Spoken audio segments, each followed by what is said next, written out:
Welcome back to the Morning News on Local 6. It is 6:23 a.m. and it's Saturday. You know what that means. Leanne Ellington is here. Yes. Good we morning. were just talking about how most people tend to avoid lunges. Yeah. And let's put it this way, they're challenging. They're a hard exercise, especially if you have any orthopedic issues like knee issues, spine issues. They're one of the first things to go, but they're such an important exercise that we don't want to get rid of them completely. So I'm going to show you how you can modify and do a different version of a lunge so that no matter whether you love them, hate them, you can actually do them and incorporate them in your workout. And I've never heard of this. You're talking about reverse lunges. Yeah, just switching from a standard forward lunge. A forward lunge is just simply where you're standing with your feet together and one foot comes forward, back hip goes straight down, and you come together. Okay. But in a reverse lunge, just the opposite. Your foot goes backwards. One foot comes back hip goes straight down, and your feet come back together.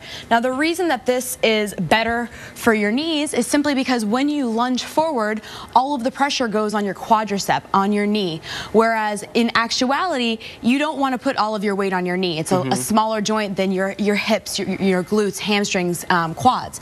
So what a reverse lunge does is it makes you emphasize the back of your body, the hips, the glutes, the hamstrings, where most people tend to be weak. And we've talked a lot about before where weakness tends to lead to injury. So people with bad knees usually have quad dominant body and usually are weaker in the glutes and hamstrings. So therefore, reverse lunge is really good for those types of people because it makes you use those muscles, strengthen those muscles, and doesn't put pressure on the knee. Now, if you could say that one exercise is best for you, if you had to pick one exercise, would you say it's a lunge? For lower body strength and toning and stuff like that, I would say it probably is one of the better ones, simply because you're on one foot as opposed to both feet, so you're making your body work a little harder. It's a lot better for toning, stuff like that.